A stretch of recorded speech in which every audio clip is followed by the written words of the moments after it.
not dreaming. You're just under his spell. Welcome, cursed ones.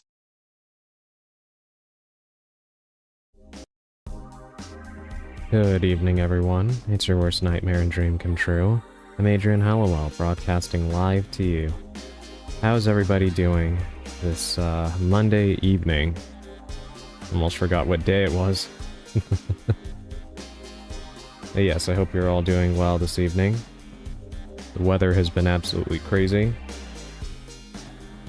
It has been scorching hot for the last few days now. And finally, had a lot of rain and thunderstorms. I could not have actually streamed for the last few days, even if I wanted to. Because the power has been on the precipice of going out several times.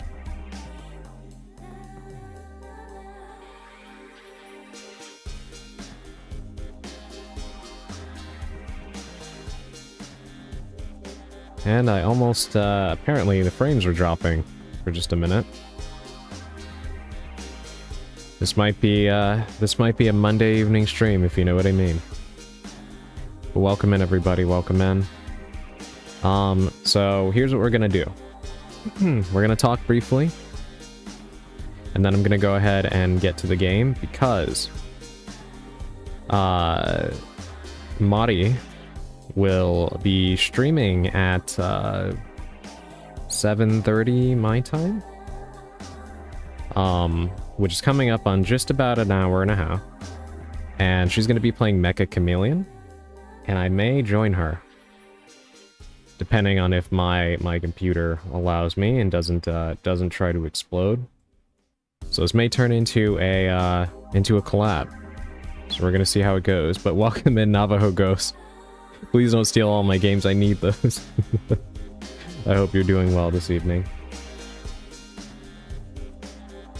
And also, welcome in Shuri, welcome in Augustine, welcome in Sally, hope you're all doing well. Yeah, we're gonna keep the yapping to a little bit of a minimum, so we can try and see if we can finish Carnival Massacre in an hour and a half. I'll do my best. We'll see. Gaming news. Some of you may have heard the Microsoft news today, which is that they are selling Double Fine and Compulsion Games back to themselves, so they will return to being independent studios, which is better than being closed. And I will at least give them some credit for doing that for those two studios. However, there will now be a lot of uncertainty for those developers moving forward. And I do wish them the very best. It would be a shame for the industry to lose Double Fine. They're quite historic. Welcome back, Augustine. Not quite good news, middling news, I suppose. But if you just returned, one thing you did miss me say was that in about an hour and a half coming up, Mari is going to be playing Mecha Chameleon, and I will be attempting to join her, so we're going to be playing Carnival Massacre until then. And assuming my laptop does not try to explode, this will likely turn into a collab. So we're going to try and finish Carnival Massacre in about an hour and a half. We'll see how it all goes. But yeah, Microsoft sold Double Fine and Compulsion back to themselves. I wish them the very best. And apparently, Ninja Theory and Undead Labs have been sold to unnamed publishers. We do not know who is purchasing them, or if the purchases will actually complete and go through. but they will be divesting from those two studios as well. Again, better for them if they're able to stay together and, you know, go elsewhere. Apparently they will be also selling their IP to them. So Undead Labs will retain State of Decay, and Ninja Theory will retain the Senua games, or Hellblade. Which is good. However, you know, one must ask themselves, why did you buy any of these studios in the first place? Does Microsoft have an answer for that? Of course not. Regardless of the kind of middling news of, I mean, in this industry, it's positive news that these studios will be, you know, retaining their identities and being able to go elsewhere instead of shutting down. But Microsoft is still laying people off. I think they laid off somewhat of 30% of their workforce in the Xbox division. That includes deep cuts at id Software, known for Doom, Wolfenstein, etc. And also ZeniMax. So the teams working on The Elder Scrolls Online and Fallout 76. We've reached the phase of capitalism where it's too expensive for a company to own everything. Yeah, right? Exactly. Welcome in, Valko. I hope you're doing well. I enjoyed your Resident Evil 2 stream last night. That was fun. Everyone's playing Mecha Chameleon. Yes, they are, Augustine. I have not played it yet. This would be my first time when that comes up. I think they tried to do an EA thing and buy companies to lock IPs, but it's not worth the money loss anymore. Yeah, it's that, and also they wanted to prop up Game Pass. Because when you look at the studios they bought, outside of Activision, none of the studios they bought really had anything reputable, right? Like, Hellblade did decently, but it was not like something that anyone would have bought Ninja Theory for on a, like a popularity basis of the IP, right? Same with Double Fine, because Double Fine, their most popular game outside of Brutal Legend is Psychonauts, right? And Psychonauts did not light the world on fire in terms of a, like, sales reception back when it came out on the original Xbox and I think PS2, right? And Compulsion only had We Happy Few to their name when they bought them. But Phil Spencer, his strategy was basically just keep buying studios and have them stuff Game Pass so that it can become the Netflix of gaming, and that didn't exactly work out. So now they are trying to divest, and the analogy I keep using is find coins in the couch cushions, as if they need that.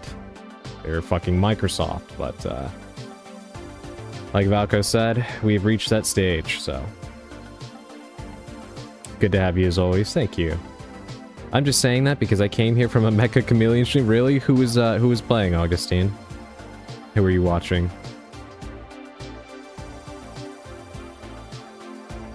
But apparently they're also looking to divest from Arcane. Supposedly the Blade game that they're working on for Marvel is over budget. And they want to get rid of them, whether that means shutting them down or selling them to somebody else. But there's French labor laws. So they have to go through that process. So Arcane is a big question mark. And again, it seems really weird to me that they are putting that game in jeopardy, because you would think anything Marvel related would be something they would want to see through. Especially off the popularity of a franchise like Blade. But once again, this is Microsoft we're talking about, and they have no clue what they're doing. A friend of mine named Truffles. Oh, I see. Can I please get a waffle? I only have pancakes, sorry, bud. Looks like I gotta start throwing hands like Waffle House. Welcome in, Purple. How are you doing this evening? Apparently, there was also a report that Microsoft is looking to either make large cuts to Rare or shut them down altogether, which would be a massive shame because Rare really needs no introduction if you know anything about games at all. And losing them would be a tragedy. A lot of people keep saying sell them back to Nintendo. I don't think that would happen. I think if Nintendo wanted them, they would have bought them way back in the early 2000s instead of letting them go. But there was a reason why Nintendo did not purchase Rare, and that was a lot of the talent at the time that was responsible for their best work had departed and founded other studios like Free Radical. And that studio was really comprised of people who had been the minds behind things like GoldenEye and Perfect Dark. They went on to make Time Splitters and the very unfortunate Haze on PS3. And then a lot of those people ended up splitting off and forming Dam Buster, where they worked on the second Homefront game, if any of you know what that is. And most recently, to my knowledge, they were the saviors of Dead Island 2 after that game spent almost a decade, I think, in like development hell. So they're actually still going, but I'm kind of getting sidetracked. My point is, I don't really see Nintendo being interested in Rare when most of that talent is gone now, because of course they've all gotten older, you know? And many of them aren't in the industry anymore. But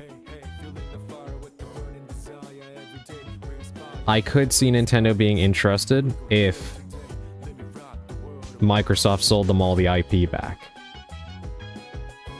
I don't know if they would want the studio or just the IP, you know what I mean? Because Nintendo... I could see Nintendo wanting to make or resurrect Banjo and Kazooie. I don't know about things like Perfect Dark and such, but, you know, you never know.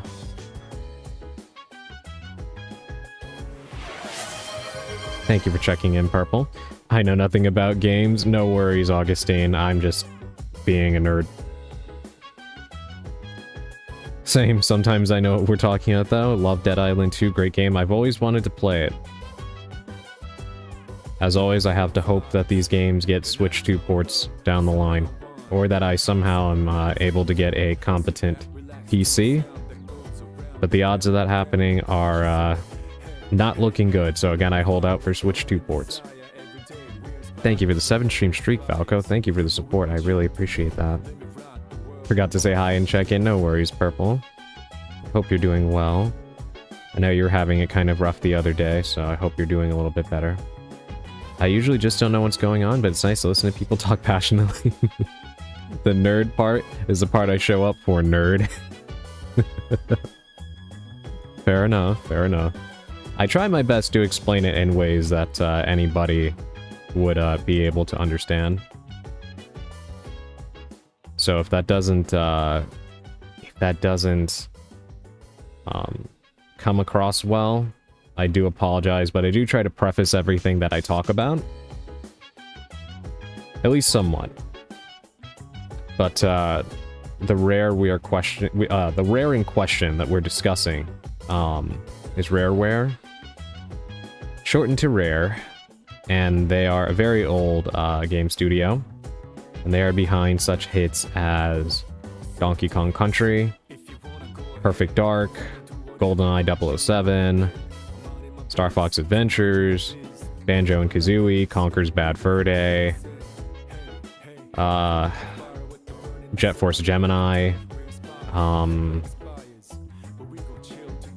what's that other game on the N64 they did? The one where you could just destroy shit. You know which one I'm talking about. Somebody in the chat has to know. I'm forgetting what it's called, though. But, and if none of that rings a bell, you might recognize Sea of Thieves. That is their most recent hit. Oh my god, I tried it, Adrian, on my new PC, and it is so good. I didn't know PCs could look so good. Which game? Dead Island 2? And thank you for the 95 stream streak, Purple. Thank you. I really, really appreciate the support. Thank you. Blastcore, yes. Thank you, Sally. Yeah, thank you. That's the one I was thinking of. God, I know nothing. No worries, Augustine. Truth be told, Rare has not put out a game in a long time. Sea of Thieves came out in, like, the mid-2010s, and it's just been supported since then. Their newest game, Everwild, got canceled. In fact, I don't think they ever even knew what it was supposed to be. They revealed it. It looked kind of like Breath of the Wild. And then all we heard was that apparently they were trying to figure out what kind of game it was going to be, and then it sat in development for, like, 5 years and got canceled. So, if you don't recognize anything from Rare, I kind of don't blame you, but their name will come up a lot in terms of, like, historic, very well-made, well-reviewed games. Especially in regards to their collaborations with Nintendo. Yeah, Dead Island 2.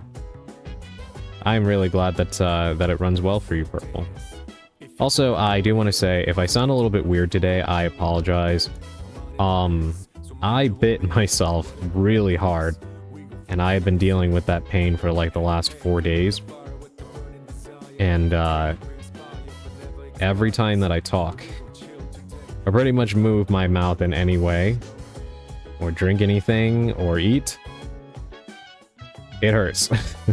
It hurts quite a bit. But we're gonna power through it. So if I sound a little weird or I'm kind of slurring a little bit, I'm kind of trying not to irritate it when I talk. But yes. Gotta be honest, I was banned from media until a few years ago before I moved out, so I have a late start. No, that makes a lot of sense. But no worries, Augustine. It's perfectly fine. All you really need to know in the conversation is Nintendo used to be very close with them to the point of having an investment in them. And they collaborated on a lot of very successful games, both critically and financially.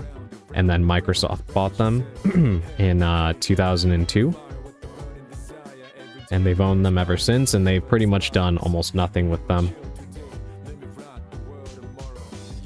That's pretty much the crux of the conversation, and why it would be a huge shame if they got shut down, because they are a very old studio, and very prolific and important to gaming's history. Dude, don't worry, if you're hurt, then take care. Thank you, Augustine. Not unlike what Activision did to Raven. Yeah. It is still a huge shame what happened with Raven Software. Every studio that even got within Activision's radius became sucked into the Call of Duty mines, which is a huge shame. Well then, it's good they're independent. This is a yippee. Rare is not independent currently. They were not in that headcount that I listed earlier, and the word right now is that Microsoft is either looking to drastically reduce their headcount or shut them down entirely. And if they have their headcount reduced, then they probably won't be able to do anything except update Sea of Thieves, and that's it. Effectively turning them into a one-game, games-as-a-service studio, which would be a travesty. So, but again, it all depends on what they do with them. Again, some people kind of have the fanciful idea that they'll get sold to Nintendo, but again, I don't think that'll happen, It would be crazy if it happened. I'd be kind of glad if it happened. But at the same time, I don't think it would erase all of Rare's problems. I do think that independent of Microsoft's mismanagement, Rare does have an issue. They have not really put out anything of note in a long time. And while I will blame the likes of Phil Spencer and Matt Booty and everybody else that's affiliated with, what do you call it, like the upper management of Xbox, is partially to blame for it. I do think Rare themselves have just kind of fallen from grace. And I don't think that Nintendo would be interested in trying to fix them, but I mean, you never know. Historically, Nintendo is good at taking troubled studios and putting them to work and achieving positive results. Retro Studios is a good example. So, they could always install one of their own people at the top and give them direction, and it might work, but I do feel like Rare might be too many people for Nintendo to want to purchase, like in terms of their overall staff count. So I don't know. No, I think like you, if Nintendo buys it, it's for the IPs, as the people who worked with Nintendo aren't there anymore. Exactly, yeah. Yeah, this current incarnation of Rare doesn't really have any of those same people. And I don't think Nintendo would be very interested in buying a name. Yeah, the IPs are what would be worth more there. Because if nothing else, I think the hype for Banjo and Smash kind of showed that there's still room for Banjo and Kazooie in the gaming space. But Microsoft doesn't seem interested. And Nintendo could, I think, make a good Banjo reboot or sequel. I feel like Super Mario Odyssey was kind of halfway to that anyway, with the approach to the collectible moons. It's kind of reminiscent of Rare's games a little bit in that one. So they kind of already have a little bit of groundwork laid there.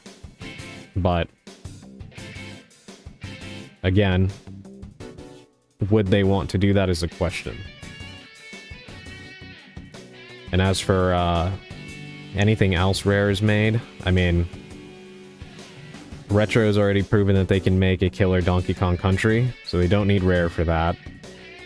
Again, Perfect Dark, it would diversify Nintendo's portfolio to have an in-house first-person shooter again. But, I'm not so sure they would care to revisit that. You know? And if they did, I don't think it would look like the canceled game that Microsoft was working on. I think it would be a lot more simple. Not necessarily like low budget or anything like that, of course not, but like, I don't think Nintendo would be interested in like a mass scale immersive sim like what they were going for with that reboot. I could see them making it a little bit more stylized or something like that to make it closer to what the initial versions of Perfect Dark Zero looked like when it was still on GameCube.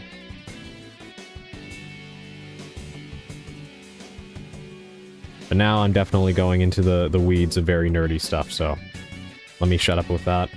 Alright, we're gonna go ahead and get to the pre-game tarot card reading so we can start the game, because I'm starting to prattle on a bit.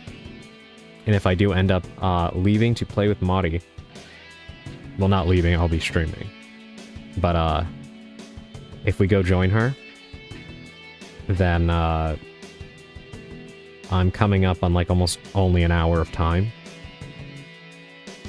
So we're gonna go ahead and get to the game so we can try to see if we can speedrun Carnival Massacre. Because I think I was almost done with it. But we still have some puzzles left to solve, and I may not be able to do that in that short amount of time. So we'll see how it goes. In any case, let me go ahead and change our music so we can do this tarot reading. Nor not the end of nerd time. That's fair. This would be an ideal time to finish up the game if you could. Yeah. Is Mortis coming next? Good question. I'm not actually sure what's going to come after this. I was thinking of playing Faith next. But I am going to look at my collection of games. Because I may try to see if there's something that we can do, like either a shorter console game, or I'll continue Raincode maybe, and then do Faith on the side.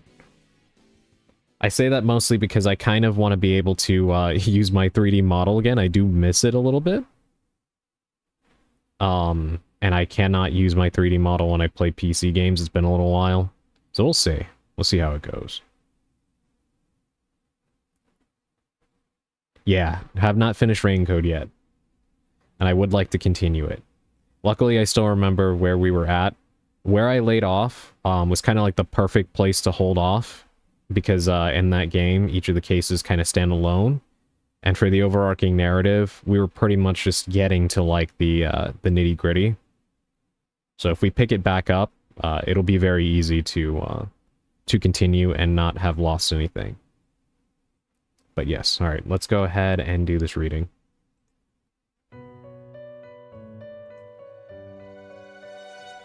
All right, everybody. Today's card is the Hierophant Reversed.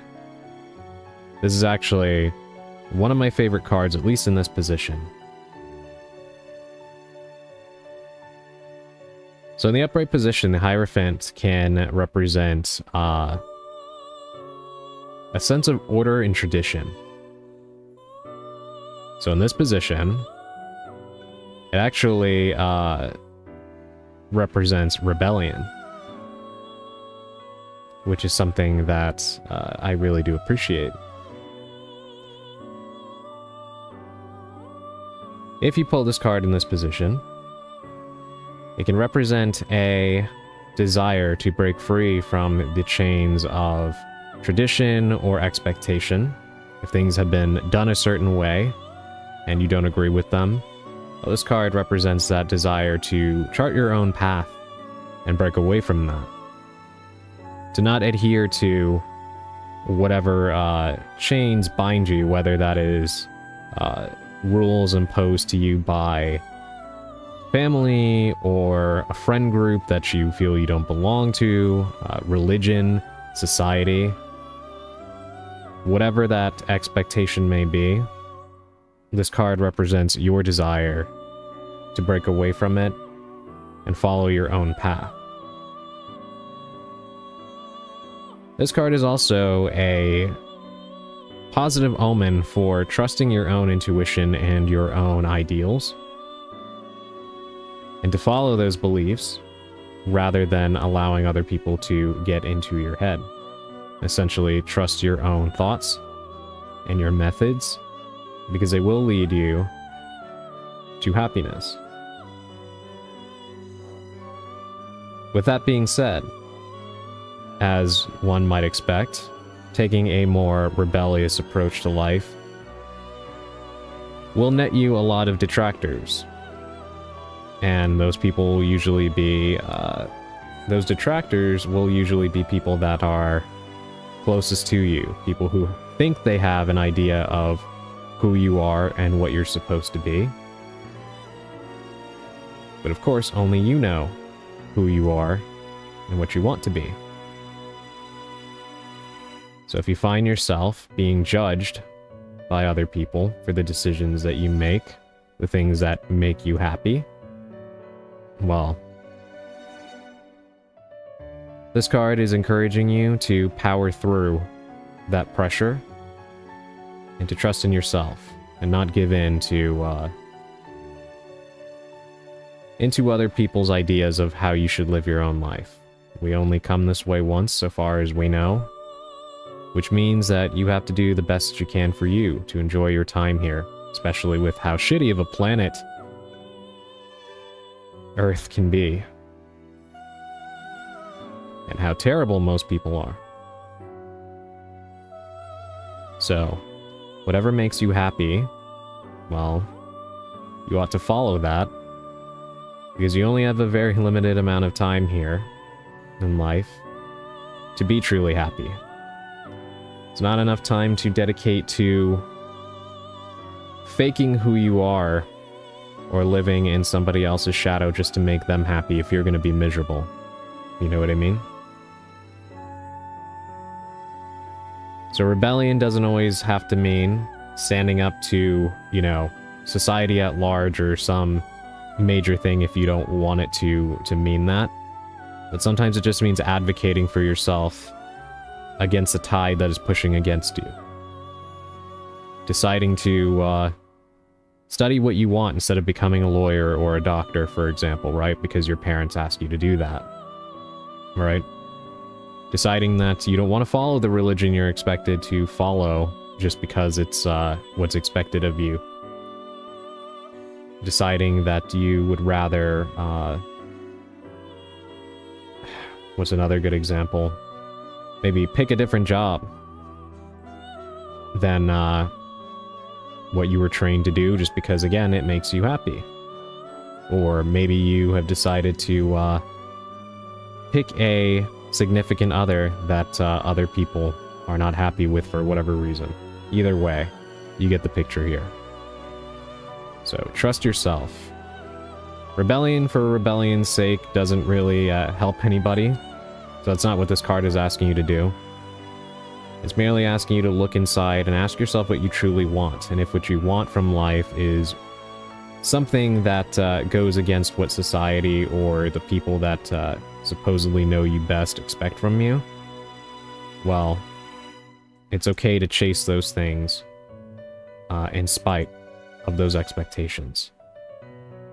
Because you will be happier in the end for being true to yourself and going against that that expectation.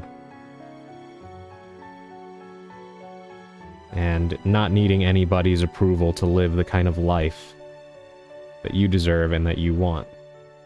You can never make everybody happy. So you might as well make yourself happy and not worry about people who would rather tear you down for just trying to find some sort of positive existence in this shitty life. So, yes, that is our pregame tarot card reading. I think it's a pretty positive card in my opinion, with a pretty good message. Again, whether you are a believer in tarot or not, this is exactly why I do enjoy it, because sometimes even just sharing a message like this can be incredibly helpful for somebody to hear if they're in a position where they may be doubting themselves or kind of living a lie, you know? It's good encouragement. I knew I should dedicate more time to comics. If it makes you happy, Augustine, do it. Definitely. I say that with the utmost appreciation that you have my art as a part of your stream assets, by the way. Yes, I absolutely love this PNG, and please do not take what I said as like anything against it. It has nothing to do with this PNG in particular. Just more so that in general, I wish I had a choice when I was playing PC games. Because sometimes I even use PNGs when I do play console games. Just because it's either it's better for me because I can play games that are darker and I don't have to have a bunch of lights on so the camera can track me. So it's more convenient. Or sometimes my computer is just not playing nice and it's easier for me to lighten the load with the PNG instead. But when I play PC games, I just can't, I don't have a choice in it, and it's just very annoying. You don't understand how much I love comics? Well, I can't wait to see what kind of comics you make. I did not. I figured if you didn't like it, you wouldn't use it. Yeah, no, absolutely. I just, sometimes I feel like it's better to state the obvious just so, I don't, create any misunderstandings, you know what I mean? But yes. In any case, we're gonna go ahead and get to the game. We're coming up on pretty much a clean hour now. So we're gonna try to see if we can pull this off. So that's enough out of me. Adrian, I'm liquefying. Welcome in, Dandy. I hate to hear that. Is it because of the heat? Is the heat melting you? Oh dear, don't do that. Yeah, please don't. We need you around here.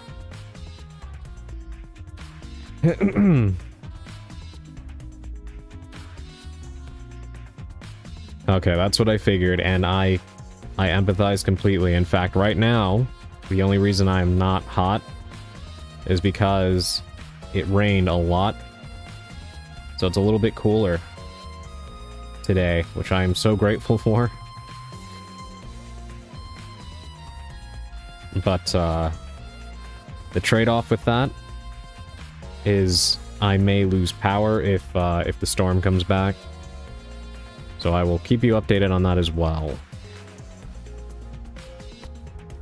Spent all day moving essentials into my new place and the AC isn't helping enough.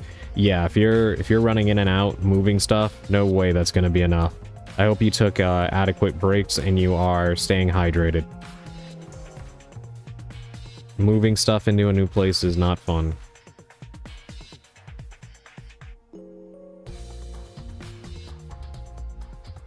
Alright, let's see if we can get this started.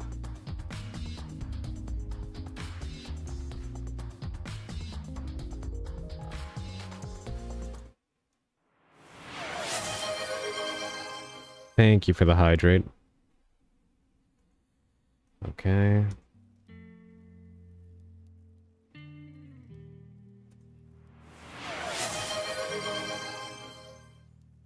Okay, great. It's working. Let me see. I could not see that. I have to pop out my chat 1 second. Thank you both for the hydrate. And even worse, in the middle of summer. Yeah, absolutely.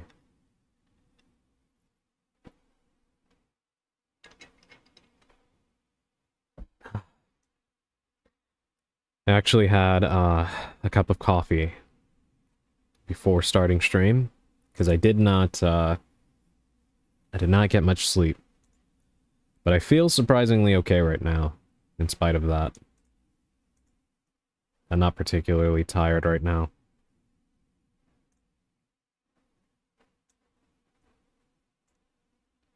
Okay, great. Chat is popped out, so now I can see you guys.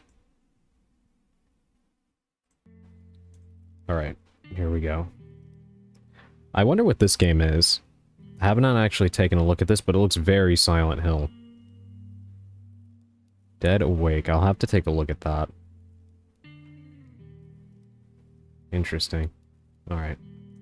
Let's continue.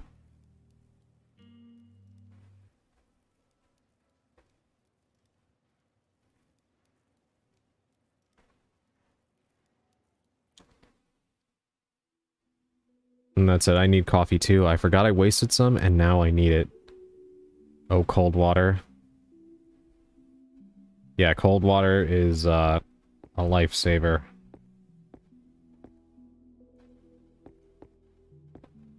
On a hot day. Okay. How's the audio, everybody? Is the game okay? Hopefully it's not overwhelming. I left the settings on what it was the other day, so it should be okay.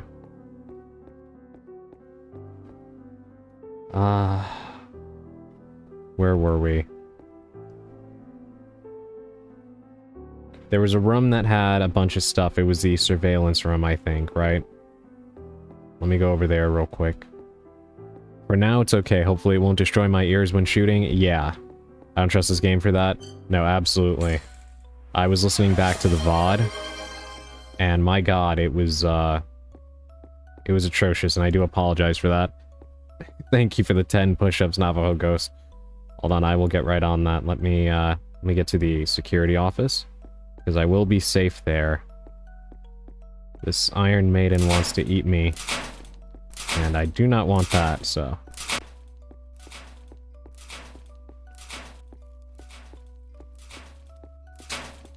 Yeah, when I finished playing this the other day, I did...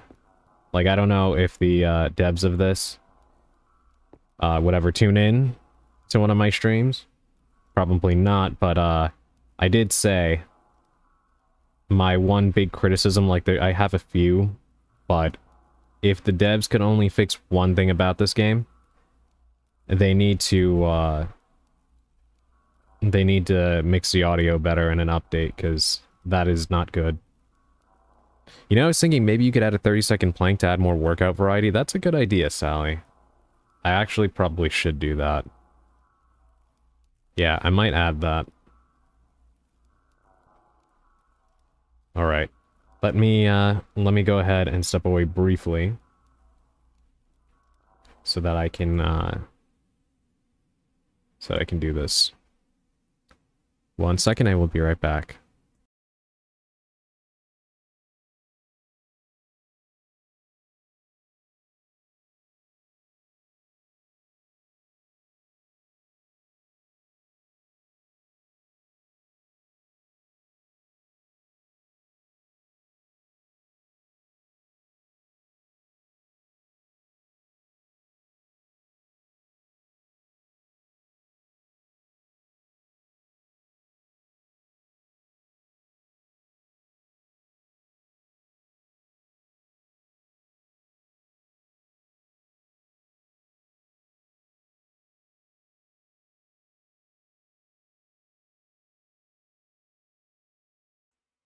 Okay, I'm back.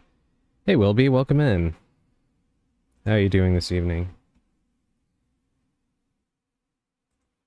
Alright. Here we go, I've got my chat. And ready to continue. Okay. There was something I was wondering about. Now, we did this already. That's what brought us to the, boss battle with these guys.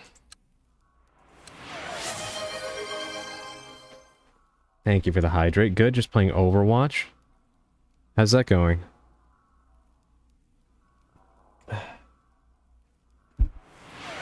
Thank you for the hydrate and stretch. I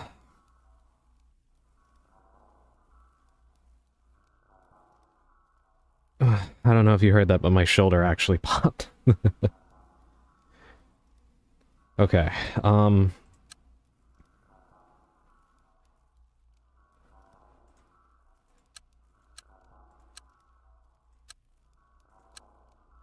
where was it?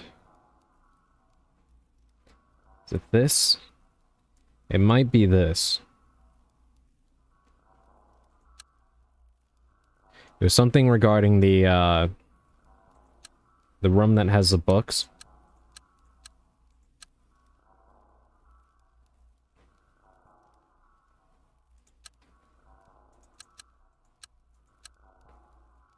We may just need to run over there so I can recall what it was. I don't know how I... Alright, let me put 1107 here. That's for the maintenance. And... You know what? What am I doing? Hold on. I'm just gonna take a picture of my screen. Make my life easier. Work smarter, not harder.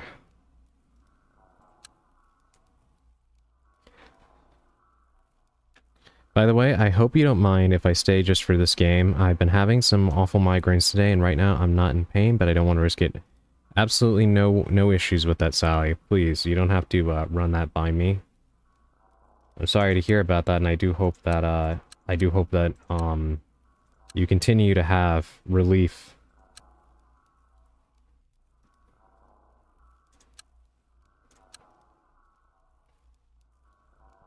Yeah, that's perfectly fine.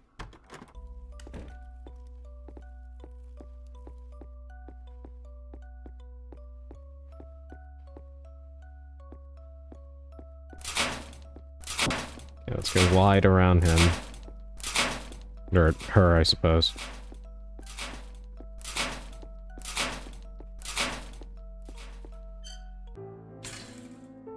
Yeah, I had my mother give me a shot of Nolotl yesterday. It was that bad. Jesus Christ. Yeah, no, I understand. I know, again, the heat has been horrendous lately, and if it's anything as bad over there as, like, what it's been over here, yeah, believe me, I do understand. So please, by all means, do what you have to do. I don't mind one bit.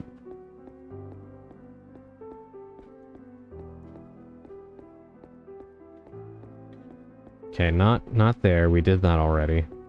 There was, like, no benefit to killing the nutcrackers, by the way. It literally did nothing. It was a pointless boss battle.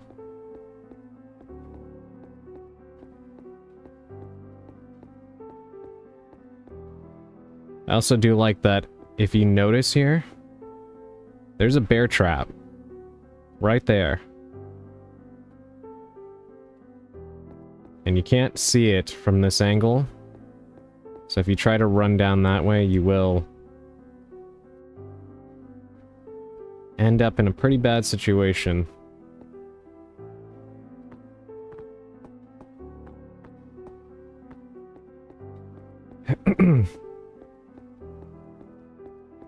Okay, I think you can see the tip of it moving. Yeah, you see that, right?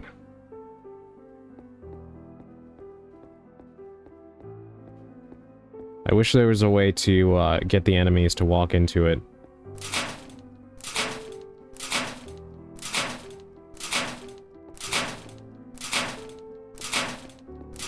Okay, let's not go that way. I need to do a loop-de-loop and get to the carnival area. Or circus area, rather. Because I think that's where that one place with the code was.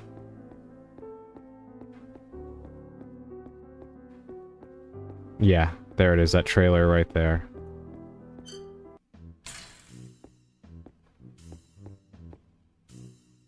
Alright, now that is suspicious, isn't it? We'll check that out in just a minute. Yeah, so I don't have any books to put there, so it's not that, but right here. For the saw. It says, what are these buttons for? This kind of reminds me a little bit of,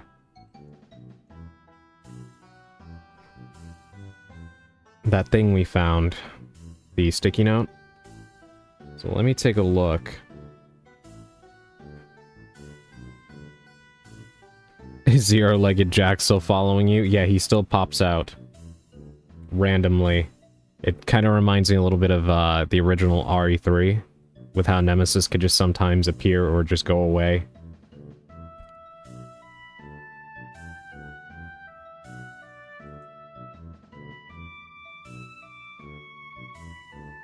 Okay.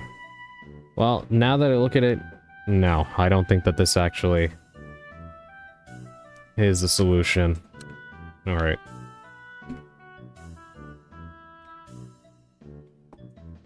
Okay, well, let's go into the circus tent and see what happens. It looks like right there, like spikes are gonna come up or something.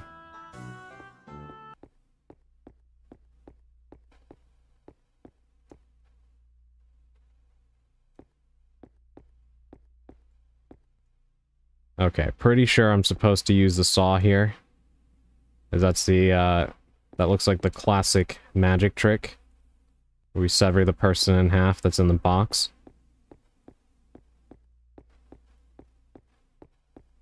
So I actually do need that saw.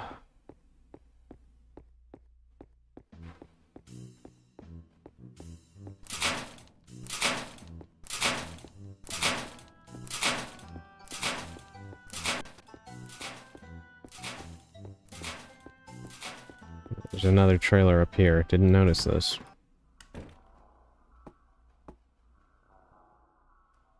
Mr. Wallace laid me off today.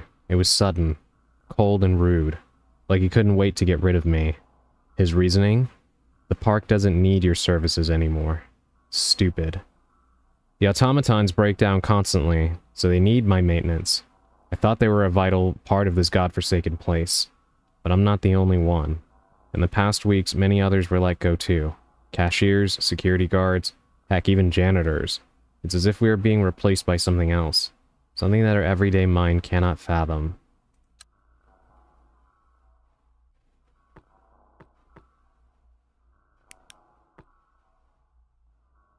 There's an automaton here, politely holding a book. A cult for hire. Oh my god. Is that what this is about? As if it wants me to take it.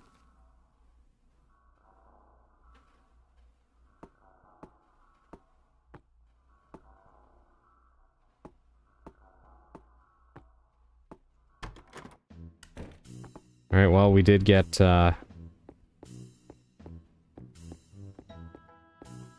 got a book, so let's try and see if that solves the, bookshelf puzzle here. Or if there's more than one. Yeah, 2 books are missing. But still. The book is called A Cult for Hire, and its subtitle is A Pact for Free Labor. Interesting. Can I look at what the shelf looks like now? Yeah, okay, I can see that, the solution is here. But I think we do need to rearrange them. We have one more book to find.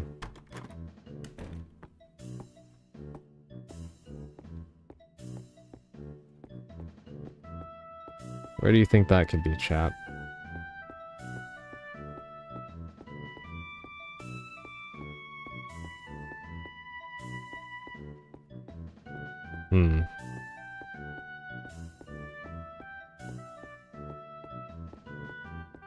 Also, I know I said this already, but I do hope that you're all doing okay this evening. Can we go around him? Ah, okay, there's another trailer here.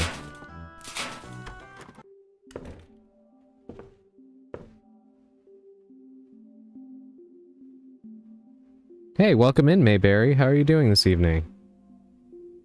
Look, Chloe, I just want to know what happened. I can't really remember. Something told me to go there. To the castle. Who told you? Maybe the devil. That scissor-legged monster. I want to see him burn.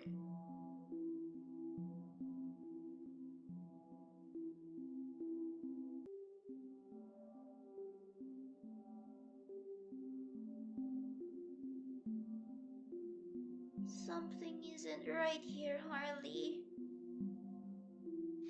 You don't have to tell me.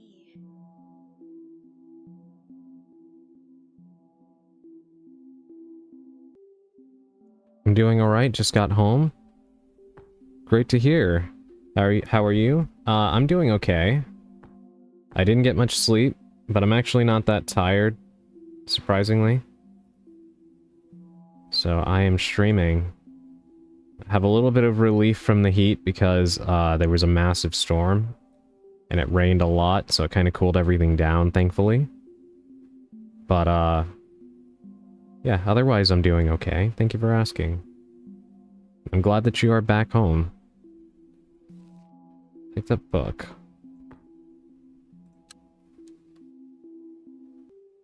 Alright, so she doesn't really know what happened to her. It seems like, I guess this place just kind of reached out to her, or like called out to her.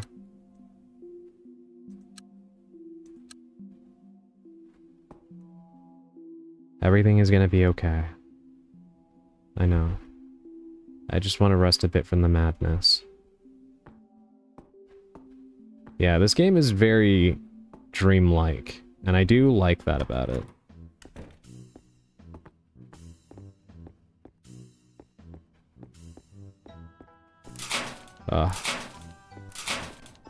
Okay, this is gonna be a little awkward. Okay, there we go.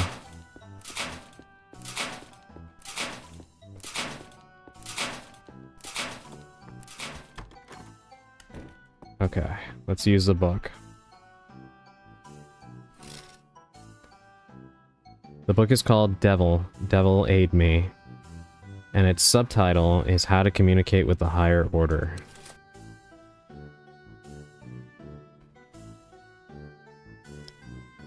Alright, let's see if we can rearrange these books here.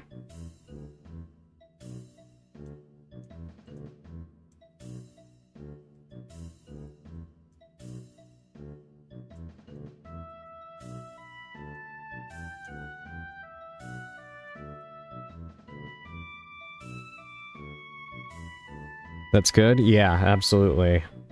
I needed rain, so I'm very glad that it did storm. How do I don't know how to... Oh, okay, there we go.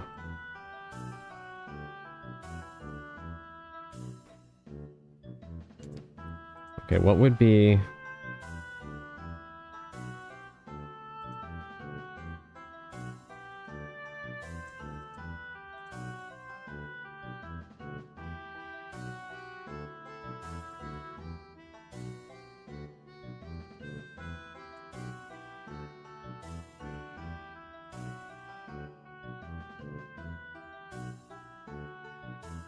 Okay, I think that looks correct, right?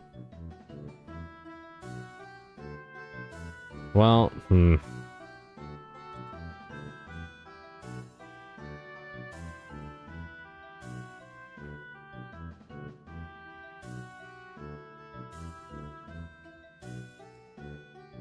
No, that should be the first one.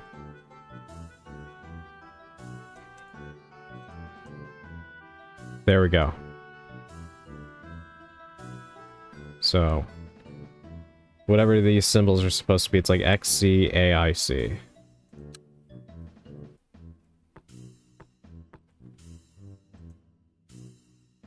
Okay. X. Alright. The other C. Nothing happened.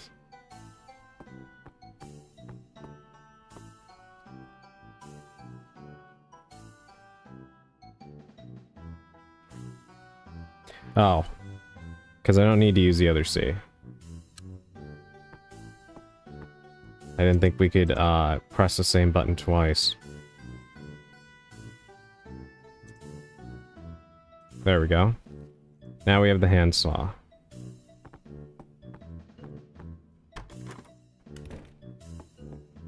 Alright, we're making progress. Actually, you know what? Let me look in my inventory.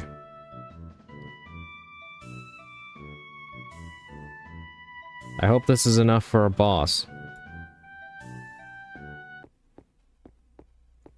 Because I have a feeling that's what's going to pop out here. A handsaw with floral engravings on the handle.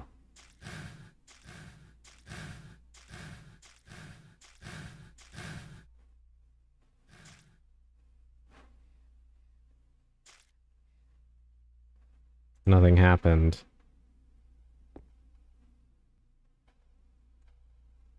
What the...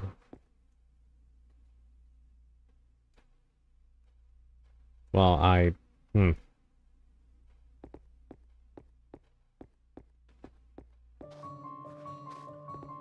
Oh, no wonder nothing happened. Okay. Alright, we're gonna try the handgun. Because I actually haven't tried using that yet.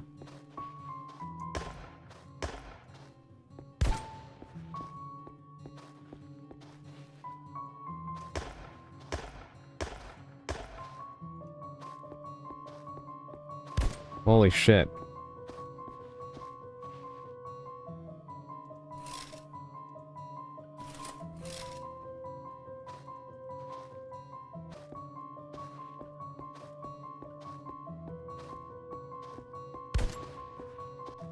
How do I reload again?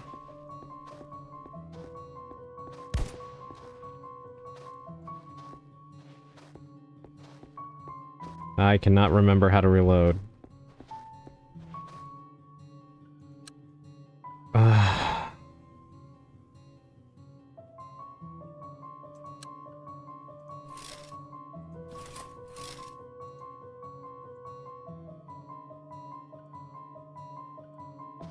Gotta be kidding me.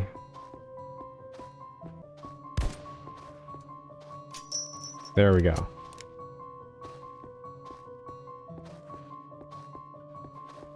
I was hitting that before and it wasn't doing anything, but...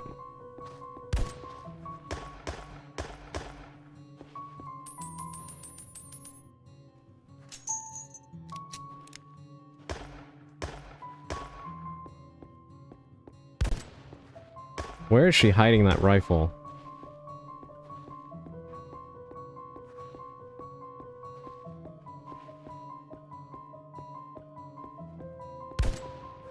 Alright, reload.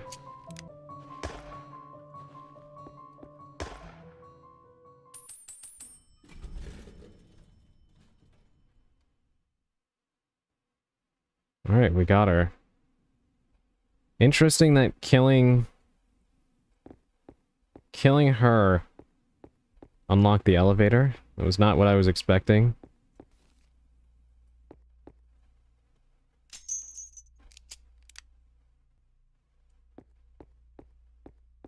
But I will take it.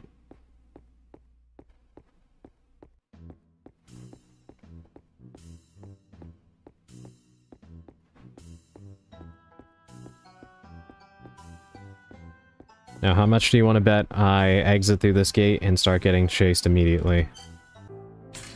No. Surprising.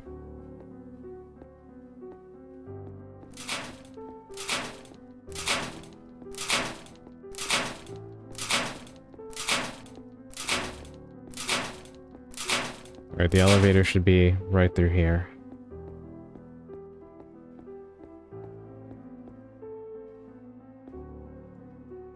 Come in here. Alright. Permanently leaving area. Maybe I should save before I do that. I don't think there's anything left for me to find here, right? Yeah, I think I did everything else. Let me check the map.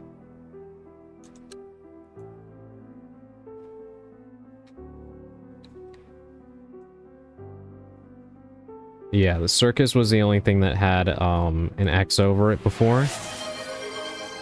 And we just took care of that.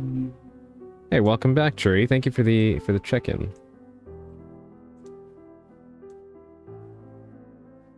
Is this an old game or stylistically old? Only stylistically old. It's inspired by the original Resident Evil games and Silent Hill.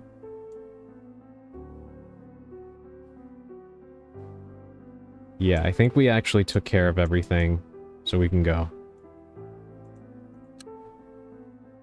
Okay.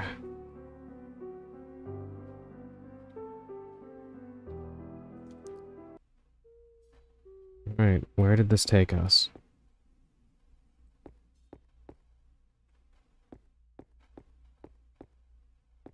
What is that? A flamethrower?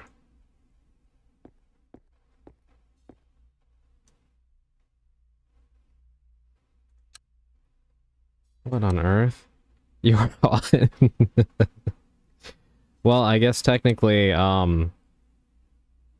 right now I would be because I have a flamethrower somehow. Purple. Let me save. The violence is self-defense then?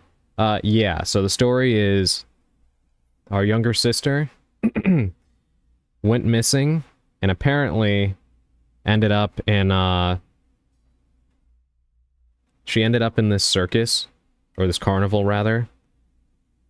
So we showed up to try to save her, and we're being attacked by, I don't even know what you would call them, but lots of monsters. including a sentient Iron Maiden, a Harlequin with very sharp legs, and other things. A Jack-in-the-Box that turned into a turret. I got a crossbow and a bat. Crossbows are usually always fun to use in video games. Purple. Okay, I need some space, so I'm going to put the... Oh, I guess I better unequip it first. Gonna put the pistol back for now. Just because I feel like we're gonna need the flamethrower. So might as well keep that with us. And I'll retain the shotgun for now. Classic Joker gags. Get Batman on the case. You know, I hadn't thought of that, but you're right, Shuri. Alright, where are we? This almost looks like a final boss room. We did save, so... let's see what happens. Let me equip at least a shotgun for now.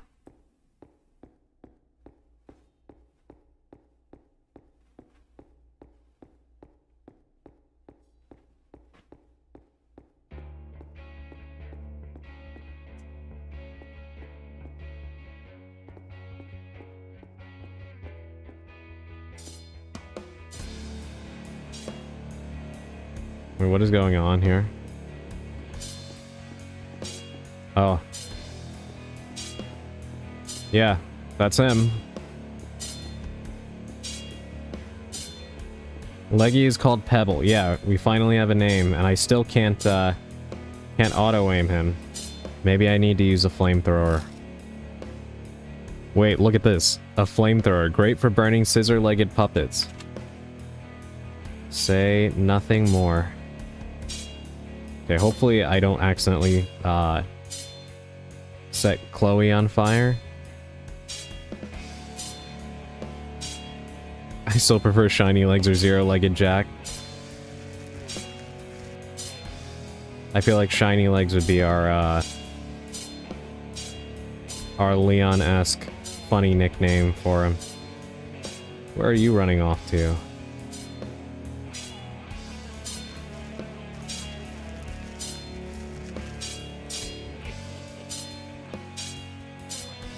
True, but like I want to take on a horde today because there's a better sidearm I can get from it.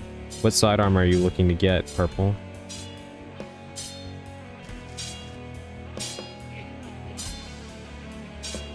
Leon would kill him, do a backflip, and then say something like, never skip leg day. Yeah, probably. That or like, guess I got a leg up on you. Listen to the music. I actually do like the soundtrack playing here. This is honestly gratifying right now. The way he's running from me after what he put me through earlier.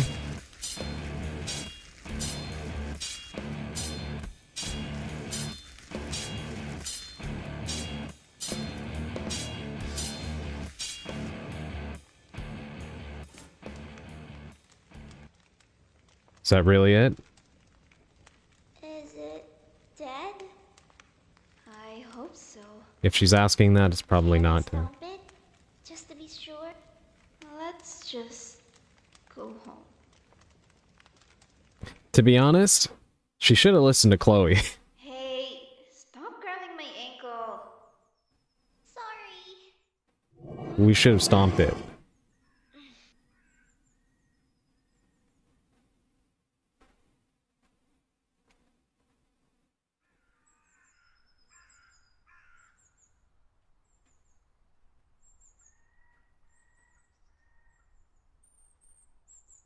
I really like Harley's outfit. Dad will be mad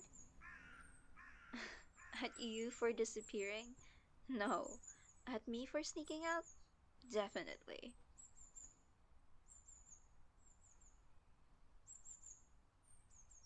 Do you think it followed us?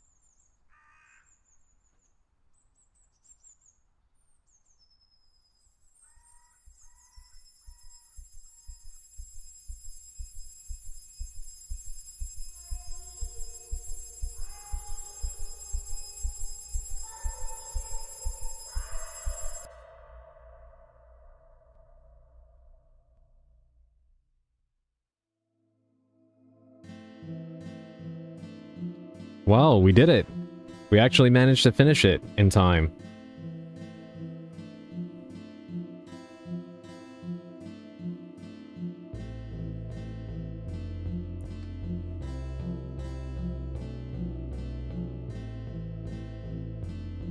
Are all these pictures of the creator's pets? He has a rabbit, a cat, and a fish.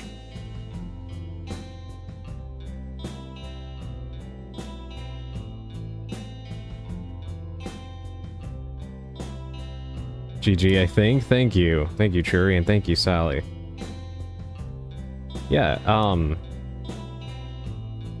even the credit song is Silent Hillish. Yeah, I know, right? Yeah, this was very short, but honestly, I'm fine with that. It was a nice little, palate cleanser game after playing Alone in the Dark 3. It, obviously had some issues, but it was honestly a neat little game. I don't know if this was the creator's first ever game. I think it might have been. And if it's a first game, definitely a solid, first attempt, I would say. There were certain things, obviously, that, again, needed work. Look at that special hate section from my university.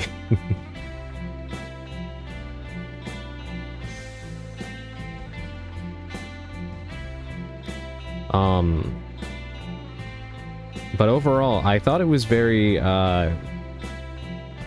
well done. It clearly took a lot of cues from Elisa.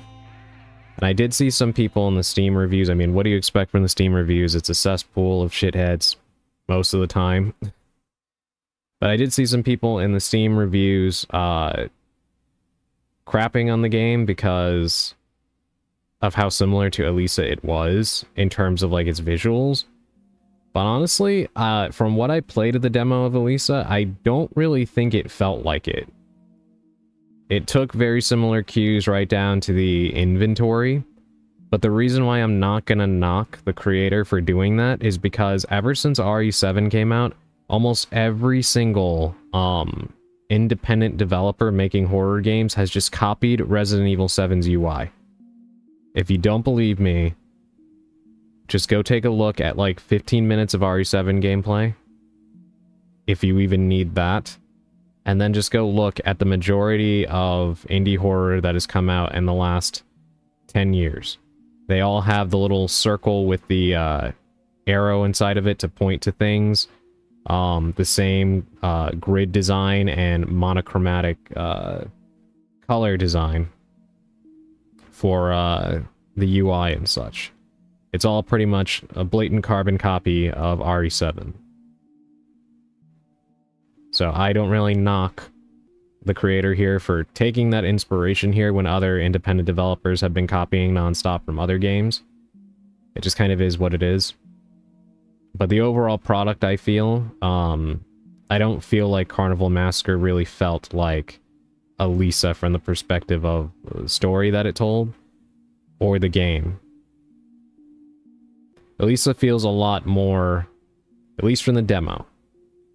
Elisa feels more like it is trying to be a little bit more faithful to, like, RE1 and that direct style. This feels similar, but definitely took more inspiration from Silent Hill, thematically, I feel. And definitely with the music. It just looks a lot like, Elisa in certain places. But, story-wise, there wasn't much to chew on, and normally I would be bothered by that, because, you know, I do appreciate a good story in a video game, and I do feel that indies have more, room to tell a more compelling story than most AAA games. However, something that I did like about the plot of this game, as little of it as there was number one, despite the Silent Hill influence, it did not copy Silent Hill 2's story. Thank you so much to the developer for not ripping off of Silent Hill 2. My god. Thank you for not ripping off of Silent Hill 2. Number two. I'm assuming, again, if this was the developer's first game, or at least one of the first, that they've ever created. They probably didn't have a whole lot of resources to work with. And in that case, you want to kind of follow the rule of KISS, as they say. Keep it simple, stupid, right? So that you don't get in over your head. And I do think that that was the rule that was followed here. But they used the scenario to their advantage where nothing is really explained, but it doesn't really feel like a cop-out. Instead, it feels like... It almost feels like an episode of The Twilight Zone where you're not really quite sure what happened, but you, like, the core component of what they wanted to tell here was settled. That being, Harley goes to this weird otherworldly carnival to save Chloe. We get a couple of hints that perhaps the carnival owners were messing around with the occult to replace their workers with demons, and it went very, very wrong, clearly. But otherwise, we don't really have a whole lot of ideas as to what happened. But that kind of feels immaterial to us, right? Because from Harley and Chloe's perspective, the only part of this journey that mattered to them was getting out. And everything else that happened in the middle just kind of feels like a dream that they kind of meandered into. And that dreamlike quality for the game, from everything from the music to like the voice acting and just the overall scenario, I felt was very well done.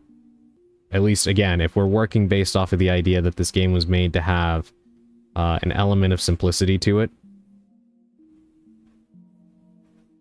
And like I said, for me personally, I usually am not the biggest fan of kind of stripping down all the parts of a story just to kind of get away with not really saying much at all. However, in this case, and especially for a indie developer potentially trying to prevent scope creep. And for those of you that don't know what that means, it's basically when you are working on a project, in this case a video game, and you have a set idea for what it's supposed to be, like the overall size of the project, and then the scope of that project continues to grow incrementally because you keep getting ideas for what you can add in, or how you can improve this, or, oh, this would be cool. And more often than not, scope creep kills a game because it's impossible to get anywhere if you keep bolting things on that were not in the original plan.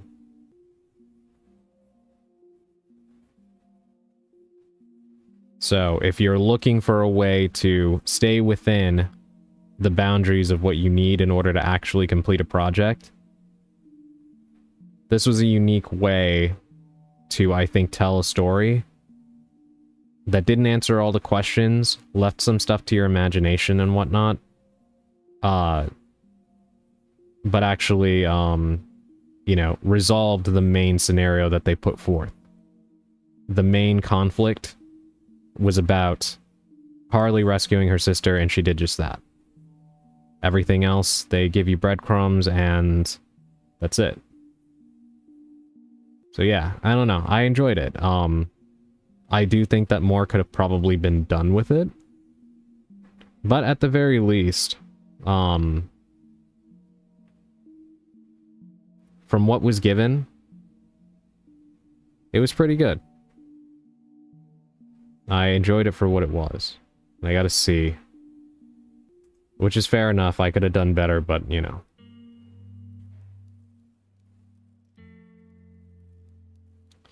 I am very curious about this.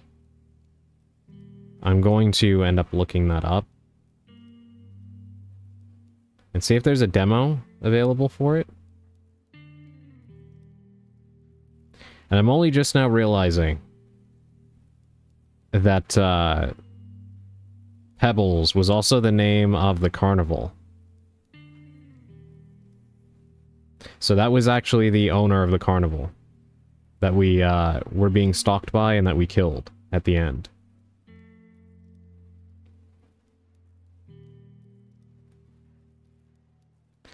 I also really liked the...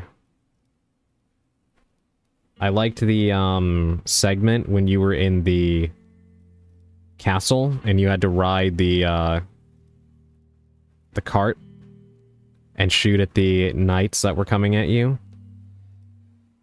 That's actually something that I think would be fun in like a full-blown like AA or AAA game.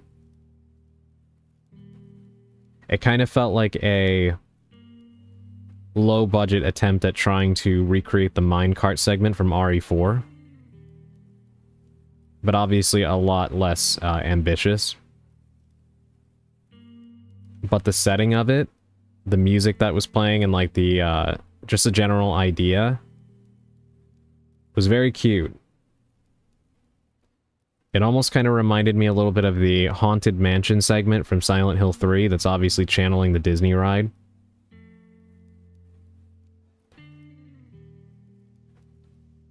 Just in terms of like the general idea. And that segment was a lot more ambitious than I was expecting from this game. Even though it was relatively simple, it was still not something I was expecting out of this game. I will say, in terms of criticisms, aside from the audio, which needs severe remedying, for the mix, which is not good at all. It didn't really do a whole lot to be particularly scary. In fact, it almost kind of felt a little bit more like an action game at times, because I was never really left wanting for ammo. And I feel like a big part of that is having a merchant. That's actually one thing that I am not happy about with Elisa either, from the demo. You can still run out of ammo, but, I don't know, I just feel like there's something about having a shop and a money system, like a currency system, in a horror game that inherently detracts from the horror of it. Which is why in RE9, for example, I liked that they kept those components specifically for Leon, and for Grace, you still had to find stuff. Even though she doesn't really have a whole lot of weaponry to begin with. Anything that you find, you either have to craft out of the very limited resources that you do come across, or you find full-blown weapons. Or you obtain them through the narrative. But honestly, I mean, that's just a me thing, personally. I don't really like shop systems in horror games unless it's, yeah, maybe for health, but I don't really feel like it allows for much panic over resource management. But let me close this. We'll move back to the office and we'll chat until 7:30, and I'll find out what I'm doing.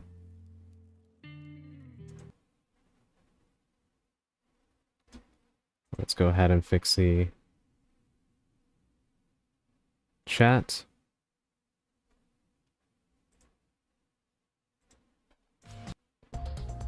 Alright, we are back. What did you all think of the game, chat? Did you like it? I thought it was actually... It surpassed my expectations based upon the negative reviews that I read. I think coming in with relatively low expectations helped me to have a better outlook of it altogether, honestly. Can confirm, nothing puckers your butt quite like getting slow walked by Mr. X when you're out of ammo. Oh yeah. Yeah, definitely, Valko. Yeah, I don't know. There's something about having to scavenge the environment, and like, I don't mind like a crafting system, because even that depends upon what you can scavenge around the environment. So there's still an element of having to find stuff, and you're still bound by however much resources the developers hid throughout the game. But a store, in my opinion, is a lot more fitting to at least an action horror game. And I don't mind it in that case. Like RE4, RE5, 6, stuff like that. Don't mind it. But, for something that is trying to be like a classic survival horror type game with, resource management, item boxes, things like that, I don't really feel like it lends itself well to something that's trying to be scary. Personally. Because honestly, I'm glad you brought up Mr. X, Valko, because that was kind of Pebbles in this game, right? Whenever he was chasing me. And to be honest, even though I kind of appreciated that the auto-aim prevented me from wasting ammo, I do think that maybe they should have left it on for him, so you would waste some bullets. But even in that scenario, where you did waste ammo on him, one of the problems with it is that you could just run back to the merchant and buy some bullets. And even though there was a cap on how many you could buy, the guns are all pretty powerful. You never really needed more than what you got. I think the most ammo-consuming thing in the game was the battle with the Nutcrackers. And even with that, the rifle pretty much took care of them very easily. And even when I ran out of ammo for that, the shotgun was more than enough to finish putting them down.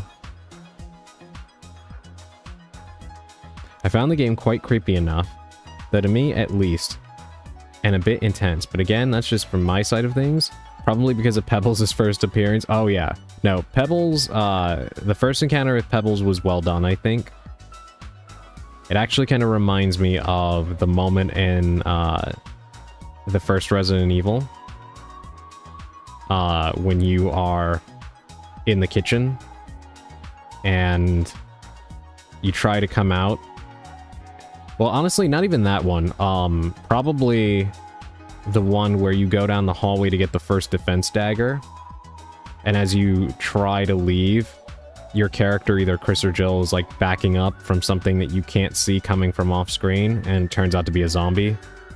They kind of like fall down. That's what the first encounter with Pebbles reminded me of, just from the way it was framed. But Pebbles himself obviously was more of like a Mr. X or Nemesis type of threat. A stalker. And I did think that first encounter was well done. It could have been fine-tuned to be a little bit better, perhaps. But, yeah, I definitely think Pebbles is probably the most stressful part of the game. That and the stupid Jack-in-the-Box with the machine gun, I'm kind of surprised they only used that once. I felt like that was going to appear more.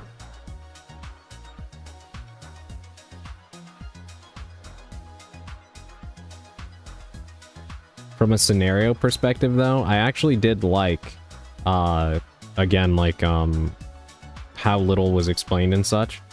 It was quite creepy, from the perspective of, not really knowing how they ended up there. Because something I thought was interesting was that, Harley herself was listed as missing at the beginning of the game.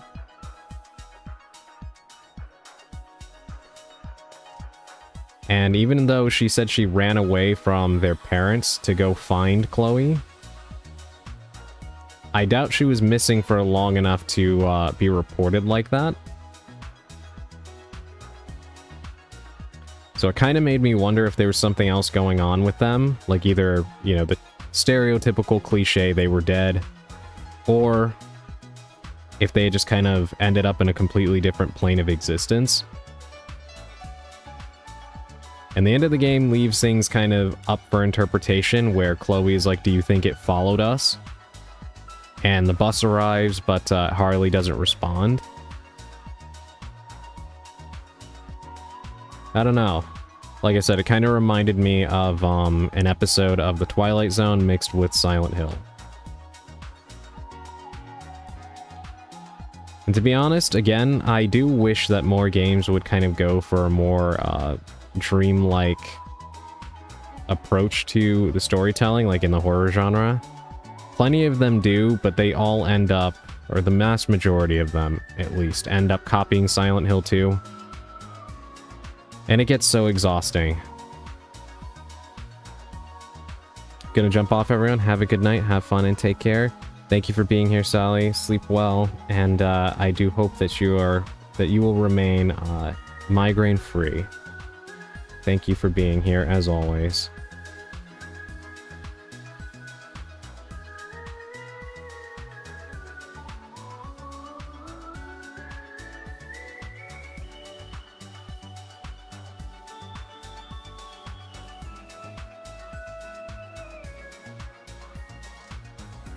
But yeah, I honestly really appreciated that it avoided falling into the trap of just regurgitating Silent Hill 2's plotline.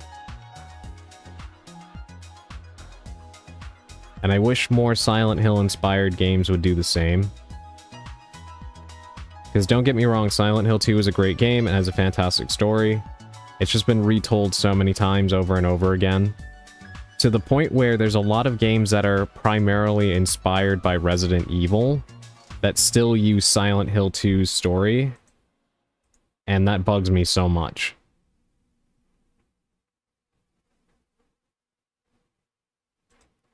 And I do not know why.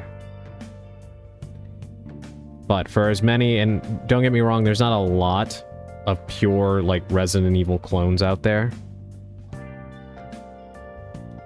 But for as many Resident Evil adjacent kinds of games there are out there, not many of them actually follow Resident Evil's approach to storytelling. Because Resident Evil is obviously like sci-fi horror, but it tries to be grounded.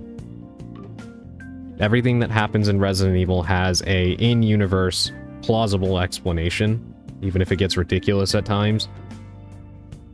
And believe me, there are some games in the series that push it way beyond what I prefer, like Resident Evil 8 or Village. But there's usually some kind of explanation for what is going on that they try to tie to some in-universe science. But a lot of these games that try to mimic Resident Evil usually don't do that, and they just opt for a Silent Hill 2 approach to the plotline.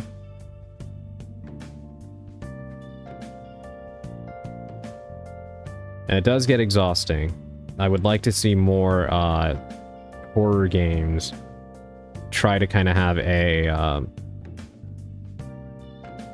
at least by the rules of its respective universe, a plausible excuse for why things are happening, rather than just relying on the supernatural. Dead Space is one that did it right, in my opinion. It leaned into cosmic horror, but everything was plausible by the standards of Dead Space's lore. And I did appreciate that. The Evil Within was another one that actually kind of found a cool way to have its cake and eat it too. Because of the, well, for those of you that haven't played The Evil Within, there's a machine called the Stem. And when you use it, you kind of go under into this, dream world of sorts. Thank you for the lurk, Augustine. But you enter into like this dream world that is kind of connected to the consciousness of everybody that is within that respective like hooked up to the machine. You have like a shared consciousness. And the way that they use it is kind of like to have a plausible explanation for the things you're going up against in the worlds that you go to, while still allowing supernatural things to happen.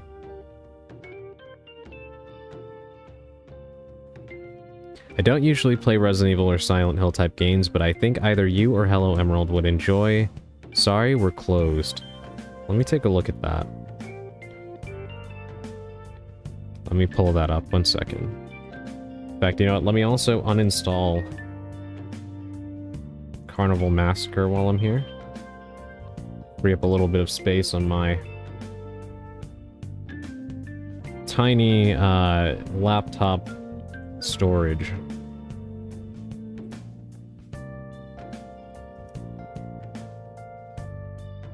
It's not grounded, but it's all about angels and demons.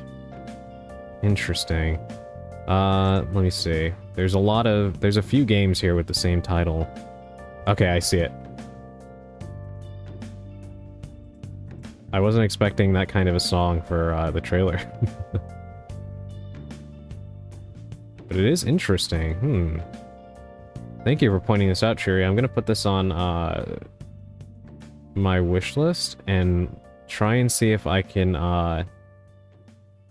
play the demo.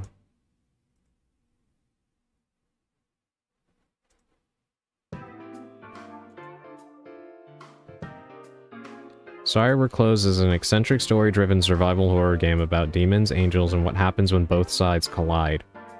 A mix of classic fixed-camera exploration and arcade-style shooting where Michelle must use her third eye to see between worlds, uncover secrets, and solve puzzles. Yeah, I really like the look of this. Thank you for bringing this up.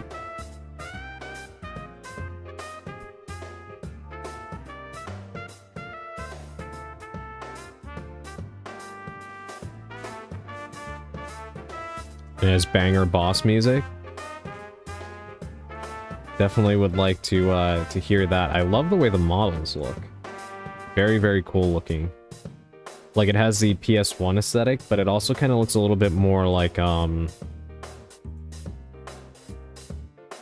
like, there were certain games that came out during the PS1 era that had a specific style. Like, God, what's the game I'm thinking of? Fear Effect. Kind of reminds me a tiny bit of that. Like, it's not cel-shaded, but the models have a certain distinct look to them that's different than Resident Evil and Silent Hill.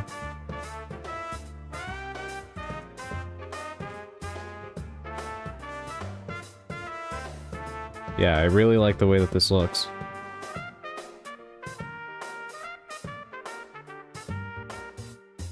Well, it's in my wish list now, and I will try to see if I can get the demo to work. Because I would like to check that out.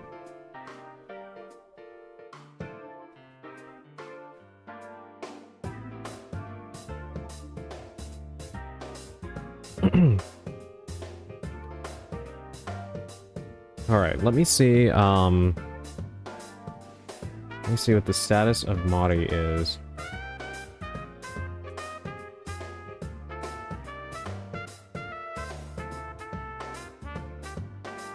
In fact, hold on, let me change the section on this whole thing.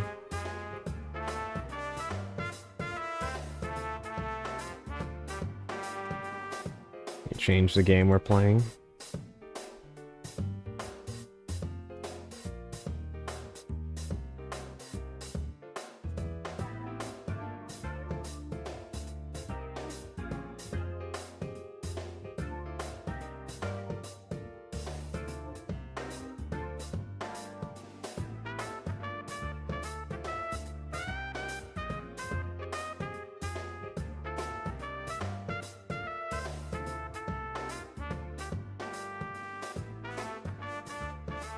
Wachowski status. Oh my god, you know what? I forgot to, I forgot my Blue Sky post, but honestly, we blew through that so fast that I think it's fine. I will remember to put it up for this. Okay, let me reach out to her and see if it is okay to join her game. And let me also change the name of the stream.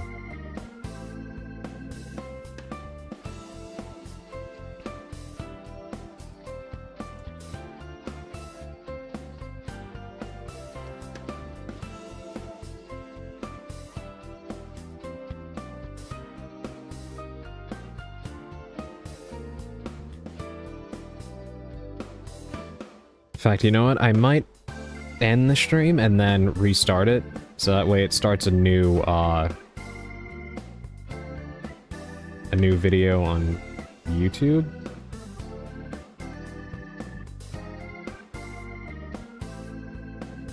Yeah, I think I'll do that.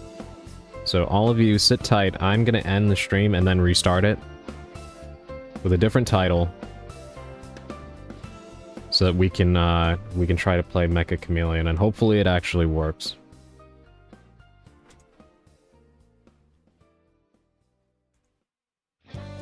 So I will be seeing all of you in just a moment. Be right back. Don't go anywhere. Unless you need to. I'll be right back.